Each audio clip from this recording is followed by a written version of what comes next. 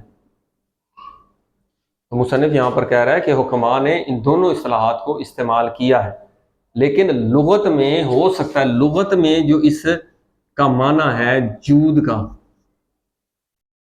اس کا جو معنی ہے ضروری نہیں، اس لا ینبغی کا معنی جو لغت میں ہے ہو سکتا ہے کہ جس وقت بولی سینا کو بہت پرانا ہے، اس نے جب یہ لکھا ہو سکتا ہے لغت میں ایک اس کا معنی ہو اور پھر منقول ان ہو گیا ہو، یعنی وہ فراموش ہو گیا، اس کی جگہ پہ کوئی اور اصطلاحی طور پر استعمال ہونے لگا، جیسے کہ صلاۃ ہے، دعا کے لیے استعمال ہوتی تھی، تو اس کو اب دعا نماز کے لیے استعمال کیا جانے لگا، تو کہتا ہے یہ ہو گیا۔ دوسرا انہوں نے کہا یہ باب افعال مطاوعہ میں سے ہے، تو یہاں تک یہ ایک بات ہوگی۔ دوسرا مصنف نے اس کے جواب میں یہ بھی کہا ہے کہ جب بھی کوئی شخص کسی پر اعتراض کرتا ہے تو اعتراض عقلی معنوی ہونا چاہیے، اس کے معنی میں ہونا چاہیے کہ یہ معنی و مراد جو ہے یہ درست نہیں ہے۔ آپ ایک لفظ کو پکڑ کر لفظ لے آئے ہیں اور تمام خاص و عام لوگوں نے اس کلام کی تعریف کی ہے تو اس مقام پر آپ جو ہے ایک لفظی لا کر تو یہ آپ کے لیے سزاوار نہیں، آپ بھی عالم شخص ہے، سزاوار نہیں، کیونکہ یہ آپ ایسا کرنا آپ کے حسد کو، آپ کی عصبیت کو ظاہر کرتا ہے اور قلت انصاف کو ظاہر کرتا ہے کہ آپ نے انصاف صحیح نہیں کیا۔ ایک ہو گیا۔ دوسرا فائدہ اب اس پر لا عوض ان پر فخر الدین رازی کیا اشکال کرتا ہے؟ فخر الدین رازی کہتا ہے کہ آپ نے کہا کسی عوض کے لیے نہ کرنا۔ اب وہ دنیا سے، اس عالم سے ایک مثال لے کے آئے کہ اللہ تعالیٰ کسی کو فائدہ دیتا ہے بغیر عوض کے، تو کہتا ہے دنیا میں بھی ایسے بہت سے کام ہوتے ہیں جو بغیر عوض کے ہوتے ہیں، وہ بھی پھر جود ہوئے۔ مثلا کہ ایک انسان پہاڑی کے قریب سے گزر رہا، اوپر سے پتھر گرا اور پتھر نے ایک شخص کو مار دیا۔ کس شخص کو مارا؟ ایک بندے کے دشمن کو مارا اور جس کے دشمن کو مارا اس کو تو اس سے فائدہ ہو گیا، تو اس نے تو بغیر عوض کے کیا۔ تو مصنف کہتا ہے اس کو جو شیخ محقق توسی ہیں، نصیر الدین توسی ہیں، انہوں نے اس کا کیا جواب دیا ہے؟ انہوں نے کہا ہے کہ یہ پہلی بات تو یہ ہے کہ جو پتھر جو گرا ہے، پتھر نے جس شخص کو مارا ہے، کیا اس کا بذات قصد یہی تھا کہ وہ گرے اور اس شخص کو مار دے؟ انہوں نے کہا پہلی بات تو یہ ہے کہ اس کا قصد تھا ہی نہیں۔ کیوں کہ بذات پتھر کا کام کیا ہے؟ بذات پتھر کا کام ہے حرکت طبیعیہ۔ پتھر میں ارادی حرکت تو نہیں ہے، پتھر اپنے ارادے سے تو نہیں گرتا، اس میں حرکت جو پائی جاتی ہے، اگر گرا ہے حرکت سے تو اس میں طبیعی حرکت پائی جاتی ہے، اور طبیعی حرکت ہوتی ہے وہ کیا کرتی ہے؟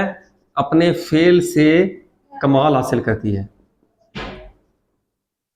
مثال کے طور پر ہمارے جو بدن میں طبیعی اعمال سر انجام پا رہے ہیں وہ کمال کی طرف جا رہے ہیں، ان کا کام ہوتا ہے کہ جو ڈائجسٹو سسٹم کا کام ہے خوراک کو ہضم کرنا، تو یہ اس فعل کے ذریعے کمال حاصل کرتی ہے۔ کیا یہ جو پتھر گرا ہے، اسے بندے کو مار دیا، اس نے کمال حاصل کر لیا؟ تو وہ کہتے ہیں کہ حرکت طبیعہ اور فعل سے کمال حاصل کرنا یہ اس کا بذات مقصد ہے۔ یہ جو پتھر سے یہ جو شخص پتھر گرنے سے مرا ہے، یہ بالعرض مرا ہے۔ ہماری بات ہو رہی ہے لال عوضاً بذات، آپ بالعرض لے کے آئے ہیں، مثال ایک ایسی مثال لے کے آئے ہیں۔ دوسری بات یہ ہے کہ یہ جو پتھر کا لگنا ہے، کیا یہ تقاضا کر رہا ہے؟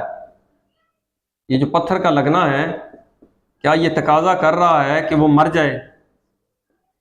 ہو سکتا ہے کہ وہ مرے نہ، بلکہ زخمی ہو جائے. اکثر تو ایسا تو بہت کم ہوتا ہے، بہت بڑا پتھر ہو تو انسان مر جائے، وگرنہ انسان کے اعضاء شل ہو جاتے ہیں، انسان کو چوٹ آ جاتی ہے، گہری چوٹ آ جاتی ہے. موت کا ہونا یقینی تو نہیں ہے اس مرحلے میں، تو یہ اس کا تقاضا نہیں ہے پتھر لگنے کا. تیسری بات یہ ہے، کیا وہ بذات پتھر کا لگنا دشمن کی موت کا تقاضا کرتا ہے؟ کہ دشمن ہی مرے، ہو سکتا ہے آپ کا دوست جا رہا ہو وہ مر جائے. تو یہ دشمن کی موت جو بذات اس کا ہدف نہیں ہے پتھر کے گرنے کا. اس سے اگلی بات ہے، ہوا بھی اگر موت دشمن کی موت ہوئی ہے تو یہ بالعرض ہوئی ہے، بذات یہ نہیں ہوئی. اور اس کے بعد مصنف نے کہا ہے کہ یہ جو بذات جو قصد ہوتا ہے، یہ پتھر کا مارنا بھی بذات اس کا قصد و ارادہ نہیں، بلکہ یہ کیا ہے، یہ اتفاقی امر ہے. یہ اتفاقی امر نہیں ہے. یہ جواب دینے کے جیسا کہ اس کی مثال دی ہے مصنف نے کہ جو بیماری میں دوا دی جاتی ہے، بیماری میں وہ دوا کا بذات کام کیا ہے. مثال کے طور پر میری طبیعت شدید گرم ہو گئی ہے، جگر میں گرمی ہو گئی، سوزش ہو گئی، اپینڈکس ہو گیا، جوائنٹس ہو گیا، تو میں جو دوا کھاؤں گا اس کا ڈائریکٹ علاج ان آثار کو ختم نہیں کرنا، بلکہ وہ جو کیفیت گرمی ہے وہ اس کو اس کی ضد میں بدلنا ہے، اس کو ٹھنڈا کرنا ہے. تو بالعرض جو ہوتا ہے انسان کی بیماری میں اس کو شفا ملتی ہے، آثار اس کے ختم ہو جاتے ہیں. تو یہ تو اس پتھر کے لگنے کی مثال ہے. تو اس لیے یہ جو لا عوض ہے، یہ آپ جو مثال پیش کر رہے ہیں وہ درست نہیں ہے. اس کے علاوہ دو اور اشکالات کیے ہیں. ایک اشکال کیا کیا ہے کہ فخر الدین رازی کہتے ہیں کہ آپ نے جود کے ساتھ ما یکون و بالذات کا لفظ نہیں لگایا. تو اس کا جواب بڑا آسان ہے کہ یہ جو ما یکون و بالذات اس وقت لگایا جاتا ہے جب اس میں جواد اگر ہوتا، وہ شے جو بالذات تو نہیں ہوتی. جود تو ایک مصدر ہے، تو وہ مصدر میں کوئی ضرورت ہی نہیں ہے کہ آپ ما یکون و بالذات کہیں. اس پر مثال بھی دی ہے شیخ توسی نے کہ آپ جس طرح بارد اور برودت ٹھنڈک بارد جو ٹھنڈا ہو، تو یہ ٹھنڈک اور ٹھنڈا، اس میں ٹھنڈک کرنے والا، یہ اس میں فرق ہے. کیونکہ جو جواد اسم فاعل ہے اور جود جو مصدر ہے، تو یہ اسی طرح جو بارد اور برودت میں، کیونکہ برودت ایک کیفیت ہے،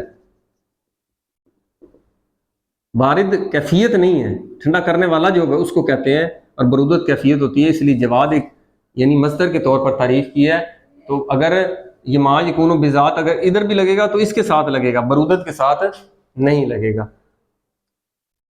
اور آخری اعتراض جو فخر الدین رازی نے کیا ہے، اس نے کہا یہ اعادۃ للکلام، آپ نے ایک کلام کو پہلے جس کو بیان کیا اسی طرح اس کلام کو بھی آپ نے بیان کیا ہے. تو وہ پچھلی فصل میں آیا ہے. کون سا؟ اس فصل میں کیا ان الذی یفعل شیئا لو لم یفعلہ، اگر وہ اس کو نہیں کرے گا تو یہ اس کے لیے کبھی ہوگا. تو پچھلے میں بھی ایک ایسے ہی تھا کہ وہ اس کو اگر کرے گا تو اس کے لیے بہتر ہے، حسن ہے، نہیں کرے گا تو اس کے لیے خوب ہے. یہ آسان سا جواب ہے. یہ بھی شیخ توسی نے کہا کہ دیکھیں پچھلی فصل اور اس فصل میں جو موضوع ہیں دونوں میں موضوع ایک ہے، جبکہ محمول جو حمل ہو رہا ہے وہ الگ ہے، جدا ہے، وہ اس سے فرق رکھتا ہے. اس کی مثال ہم آپ کو ایسے دے سکتے ہیں جیسے کہیں اگر کہیں کہ الانسان ضاحک، دوسرے میں کہیں الانسان کاتب، حالانکہ یہ صفت جو ہے عرض لازم ہے. خیر سمجھانے کے لیے ہے، ان دونوں میں موضوع کیا ہے، یہ انسان یہ ایک ہے، لیکن جو محمول ہو رہا ہے وہ تو بالکل مختلف ہے.